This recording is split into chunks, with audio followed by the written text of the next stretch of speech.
de Guayaquil tenemos al ingeniero Henry Cronje, presidente de la Cámara de Industria. Henry, muy buenos días, gracias por haber aceptado nuestra invitación. Muchas gracias por la invitación, Carlos, un saludo a todos los que nos están escuchando. Henry, ¿tuviste la oportunidad de escuchar a la señora embajadora en relación a la gira presidencial académica que hizo el señor presidente de la República por Estados Unidos? La señora embajadora ha sido muy enfática en marcar los resultados de esta gira, sobre todo en lo que tiene que ver con un nuevo derrotero del Ecuador, el tema de la biodiversidad y el tema incluso de desarrollar la industria primaria en el Ecuador. ¿Cuál es tu criterio en relación a lo dicho por la señora embajadora? Bueno, creo que ha dicho lo correcto la embajadora. Tuve la oportunidad de estar con ella en Washington, justamente en la embajada, hace 15 días. Nos recibió la embajadora muy cordialmente en la embajada del Ecuador a toda una comitiva de los industriales de América Latina. Yo presido además la industria latinoamericana y nos hizo el favor de recibirnos y tuvimos la oportunidad en esa reunión de compartir con ella un poco esta visión que la acaba de plasmar en este momento, en esta entrevista. Es decir, un poco cuál es el modelo que deberíamos de implementar en esa alianza público-privada para poder complementar al sector público y al sector privado para generar un desarrollo sostenible cuyo fundamento tiene que ser la productividad y la competitividad. ¿Y cómo se logra eso? Pues y eso está atado a algunos de los conceptos que habló la embajadora, y uno de ellos, por supuesto, es el tema que estamos viviendo ahora del cambio de la matriz productiva, y en el cambio de la matriz productiva esta sustitución inteligente de importaciones, que es uno de los temas que ha estado pues en la palestra pública en los últimos días. Entonces, creo que hay un entendimiento bastante positivo, hay una sinergia entre pues el pensamiento de la embajadora Celi, ex ministra coordinadora de la producción, el actual ministro coordinador de la producción, Richard Espinosa, y el sector privado en el sentido de trabajar esto de manera inteligente para poder tener los mejores resultados para todos. Pero ese trabajar de manera inteligente para poder entrar en esta estrategia de sustitución de importaciones, es decir, producir localmente en vez de importar para que no salgan divisas, sino más bien mantenerla y llegar a ese nivel de competitividad para exportar nuestro producto e incrementar nuestras aportaciones y en consecuencia ingresen divisas.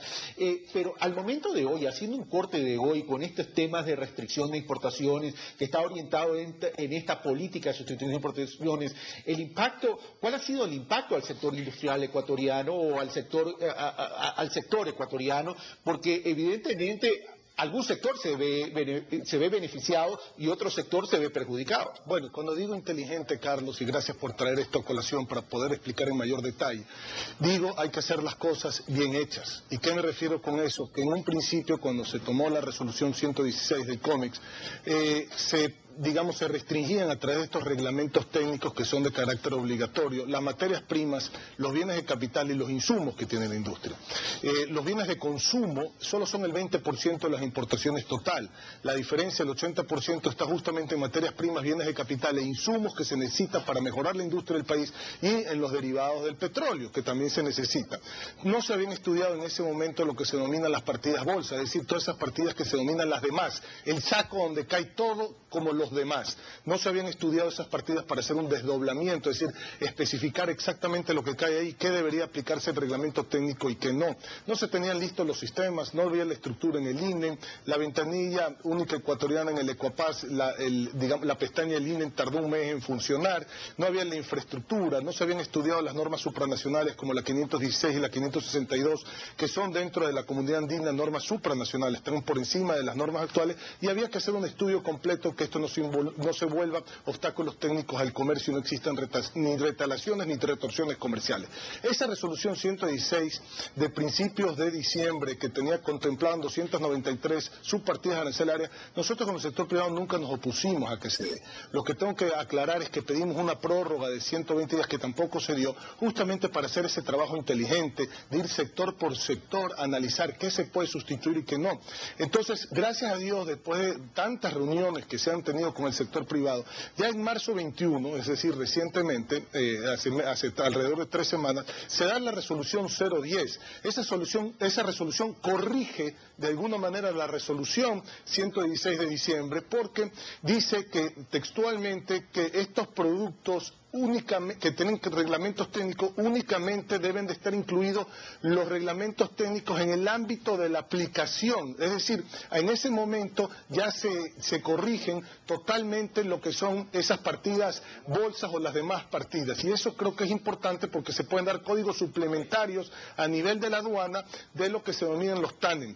Otra cosa que corrige son los barnices de grado alimentario. Estaban restringidos los barnices, que también eran las demás barnices, sin embargo podrían entrar las latas para las conservas, para los productos del mar, etcétera, que se exporta, que afecta la exportación. Podrían entrar esas latas con barnices y sin embargo no se podrían traer esos barnices porque estaban dentro de estos reglamentos técnicos. Corrige eso. Delega el COMEX, que esto es muy importante, la apertura de las subpartidas que van al consumidor final. Es decir, ya solamente se van a regular a través de estos reglamentos técnicos lo que va al consumidor final, no esos insumos o esas materias primas que se necesitan para hacer un producto final. Y eso creo que es importante.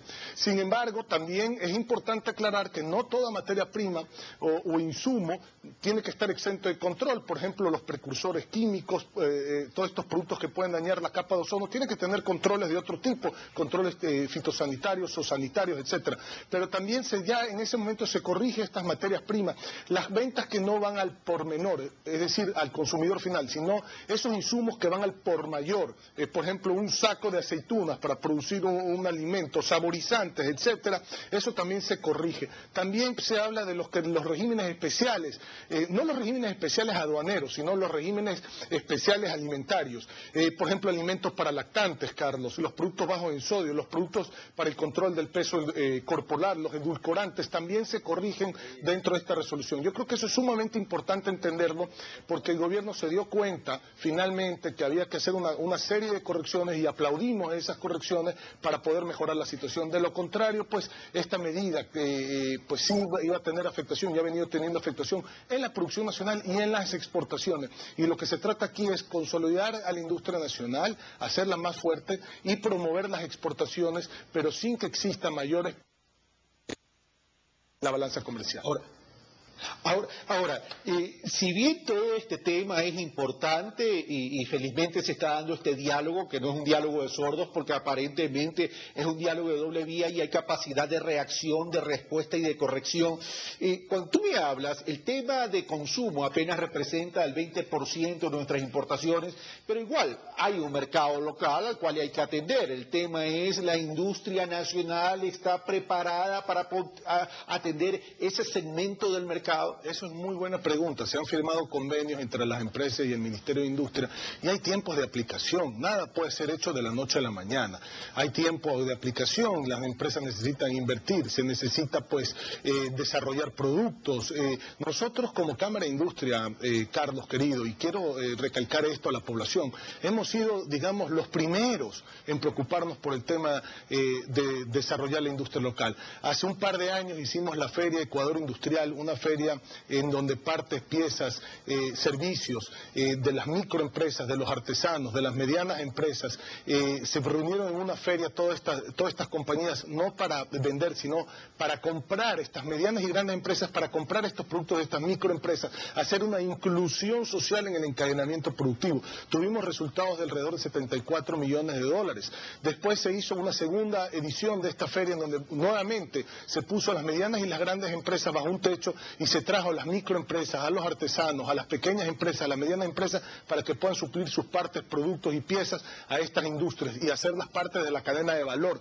También tuvimos resultados por encima de los 100 millones de dólares. Hicimos lo mismo en Línea Blanca, una feria inversa, esto se denominan ferias inversas, dentro de la región para poder ver qué se puede sustituir en partes y piezas que se necesitan para, por ejemplo, el ensamble de electrodomésticos. También tuvo mucho éxito. Hace poco hicimos la feria de juguetes, Juega Ecuador, en donde trajimos a todos los fabricantes de juguetes y los sentamos con las cadenas compradoras de juguetes, los grandes supermercados, las grandes farmacias, etcétera, y los sentamos para ver qué se podía desarrollar y qué tiempo toma y qué correcciones hay que hacer dentro de estas resoluciones, porque ciertas partes y piezas que se necesitan para el ensamble de juguetes también tenían este tipo de reglamentos técnicos que dificultaba su importación. Entonces nosotros como Cámara de Industria, Carlos, hemos sido, digamos, los primeros en preocuparnos en este sentido. El Ministerio de Industria, por ejemplo, cuando estaba la ministra Verónica Sion. Habíamos inclusive trabajado con el Servicio de Rentas Internas, con Carlos Marx Carrasco, porque muchos de estos artesanos y todo, había que sacarnos del sector informal y traernos al sector formal. La mediana y la gran empresa, para incluir a esos productores en su cadena de valor, tienen que ser formales, se tienen que formalizar. ¿Cómo los ayudamos a esa formalización? ¿Dónde están los programas de capacitación que también se necesitan? ¿Cómo se les da el crédito o el microcrédito a través de la banca pública y privada para poder hacer este desarrollo de producto? Entonces, esto no es tan fácil decir esto de la noche a la mañana lo vamos a hacer. Toma un tiempo su implementación y tiene que haber una coordinación público-privada, pero sobre todo una coordinación pública-pública también, que es muy importante para que los diferentes organismos del Estado estén alineados dentro de esta misma política y no comiencen a haber normas que se contradicen o resoluciones que se contradicen. Y a lo mejor esa coordinación última que acabas de mencionar, Henry Klon, fue de la pública, es tan o más importante porque se puede avanzar en los otros aspectos, pero si lo público termina siendo o constituyéndose en barrera porque no saben interpretar o no saben leer el mensaje de desarrollo del país, va a generar grandes problemas. Ahora, tú dices, hay que trabajar inteligentemente, pero en el mediano plazo, ha dicho el gobierno nacional, hay que sustituir 6.000 millones de importaciones. Es decir, en ese sentido, en ese mediano plazo, ¿está todo estructurado como para llegar a esa meta, Henry Klon, considerando que no solo se trata de sustituir productos importados con productos locales, sino que también es proteger la industria nacional para generar empleo? Pero ¿podemos llegar a esa meta, Henry, en el mediano plazo, a los 6.000 millones de dólares de sustitución de importaciones? Mire, yo lo veo sumamente complicado, porque vuelvo y repito, los bienes de consumo son el 20% de las importaciones totales, llegan alrededor de 5.200 millones ese 20%.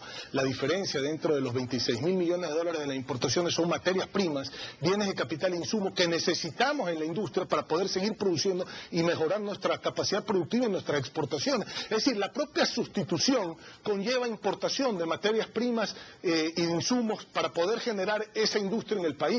Entonces se vuelve esto un poquito un círculo vicioso. Por eso es que el enfoque, nosotros decimos, estas medidas son coyunturales, Carlos. Nosotros no creemos en concepto de fondo que la protección económica o la implementación de barreras comerciales es lo que va a poder, digamos, mantener la dolarización y mejorar la balanza comercial. El enfoque nuestro es las exportaciones. Tenemos que incrementar las exportaciones para que ese sector externo sea positivo y no sea negativo, es decir, exportaciones menos importaciones. Debemos de preocuparnos mucho más por cómo está configurada nuestra producción nacional, porque todavía no hay ese cambio de la matriz productiva, porque todavía no hay esas industrias industrializantes. Nos tenemos que preocupar mucho más en mejorar nuestras exportaciones. Y ahí van ciertas políticas de la mano. Por ejemplo, una buena noticia que me dio el ministro Richard Espinosa ayer, que me llamó por teléfono y que tuve la oportunidad de conversar con él, es que el tema del etiquetado de alimentos le habían dado una prórroga de 90 días más, ese tema del etiquetado de semáforos y transgénicos. Eso es un tema sumamente importante porque la industria de alimentos es una de las industrias que más crecimiento tiene en el país y eso iba a generar un problema. La importación de ciertos productos que se necesitan inclusive para la industria de alimentos nacional y poderle dar valor agregado, ya se puede etiquetar este famoso semáforo en destino. Como las fábricas afuera era muy difícil hacer una etiqueta exclusivamente para cumplir con una regulación del Ecuador cuando exportan a todas partes del mundo. Ya se puede poner ese semáforo en destino. Estas son las políticas que se necesitaban justamente que van de la mano de las otras políticas. La apertura comercial del Ecuador, la negociación con la Unión Europea, yo siempre he dicho, esto es un rompecabezas, se necesitan de muchas políticas muy bien coordinadas, por eso hablo de la coordinación pública-pública, muy bien coordinadas para que los resultados realmente sean concretos y exitosos. De lo contrario, pues, usted sabe, estamos hablando de pura teoría. Gracias, Henry, por estar con nosotros y poder compartir con la ciudadanía y con los televidentes los criterios de quien representa la Cámara de Industrias de Guayaquil. Muchas gracias, Henry. Gracias a usted por la invitación. Un abrazo. ¿No? Esto fue el CR Plus al Día y como siempre